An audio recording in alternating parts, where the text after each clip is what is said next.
సమయానికంటే ముందే కూస్తున్న budget express కోసం యావత్ దేశం ఎదురు చూస్తోంది. నోట్ల రద్దు తర్వాత వస్తున్న బడ్జెట్ కావడంతో ఉత్కంఠ మరీ ఎక్కువగా ఉంది. అన్ని రంగాలు జైట్లీ బడ్జెట్ బాక్స్ పైనే ఆశలు పెట్టుకున్నాయి.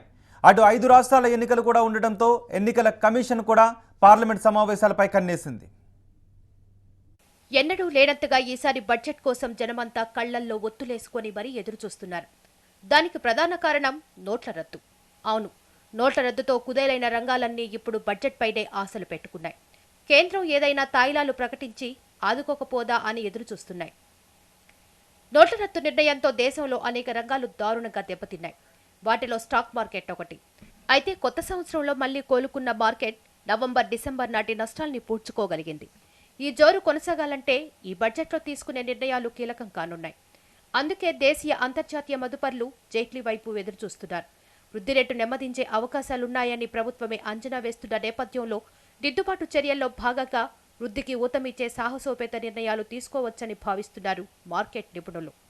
మరోవైపు మదుపర్లు తమ లాభాల్లో కొంత మొత్తాన్ని పన్నుల రూపంలో చెల్లించి దేశ ఉన్నతికి సహకారం అందించాలనే మాట ప్రధాని నోట నుంచి వచ్చినప్పటి నుంచి మదుపర్లలో ఆందోళన నెలకొంది. దీర్ఘకాల మూలధనం లాభంపై పన్ను మినహాయింపుని ప్రభుత్వం తొలగిస్తుందేమోనని వారు ఆందోళన చెందుతున్నారు. మినహాయింపు తొలగించబోమని జైట్లీ హామీ ఇచ్చినా అంతర్గతంగా భయం మాత్రం వెంటాడుతోంది.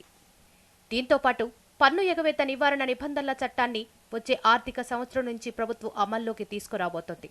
దీనిపై ఇన్వెస్టర్లు నెలకొన్న ఆందోళన తగ్గించేందుకు కేంద్ర ప్రత్యక్ష పన్నుల మండలి స్పష్టత ఇచ్చింది. ఈసారి బడ్జెట్లో నగదు రహిత ఆర్థిక వ్యవస్థ రూపకల్పనలో భాగంగా అనేక చర్యలు చేపట్టే అవకాశాలు పుష్కలంగా ఉన్నాయి. కొంత మొత్తం దాటిన లావాదేవీలు డిజిటల్ పద్ధతిలోనే చెల్లించాలనే నిబంధన తప్పనిసరి చేసే అవకాశాలు కనిపిస్తున్నాయి. ఈ క్రమంలో డిజిటల్ లావాదేవీలపై సర్చార్జ్, అదనపు ఛార్జీలు తొలగించేందుకు బడ్జెట్లో రూపకల్పన చేసే అవకాశం ఉంది. పెద్ద నోట్ల రద్దు నేపథ్యంలో ప్రభుత్వం ప్రధానంగా 3 అంశాలపై దృష్టి పెట్టాలని నిపుణులు కోరుతున్నారు. గ్రామీణ ప్రాంతాల్లో కొనుగోళ్లు తిరిగి పుంజుకునేలా చర్యలు తీసుకోవడం, వ్యవసాయ ఉత్పత్తులు దిగుబడి పెరిగేలా కార్యక్రమాలు రూపొందించడం, వేతన జీవులకు పన్ను విధించదగిన ఆదాయ పరిమితిని పెంచడం కీలకమైనవి. ప్రజల కొనుగోలు శక్తి పెరగడానికి, తిరిగి వినియోగం పుంజుకోవడానికి ఈ 3 అంశాలు ఎంతో కీలకమంటున్నారు నిపుణులు.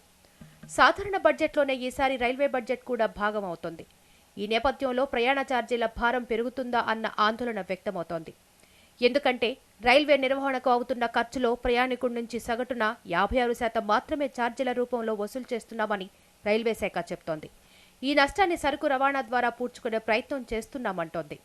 ఈ నేపథ్యంలో సంస్కరణలో భాగంగా రైల్వేపై ఎలాంటి నిర్ణయాలు తీసుకుంటారా అనేది సర్వత్రా చర్చనీయాంశంగా మారింది.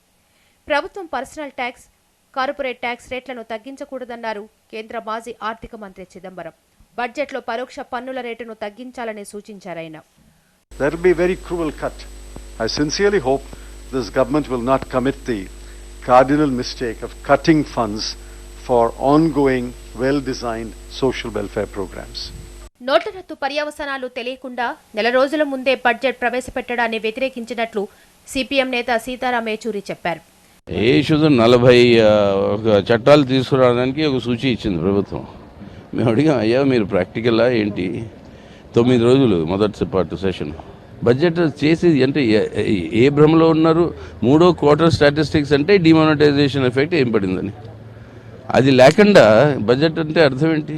బడ్జెట్లో పొందుపరిచే అంశాల సంగతి ఎలా ఉన్నా రాజకీయ పార్టీలు ఈసారి సమావేశాల్లో ప్రభుత్వాన్ని ఎలా ఇరకాటంలో పడేయాలన్న దానిపై బిజీగా ఉన్నాయి.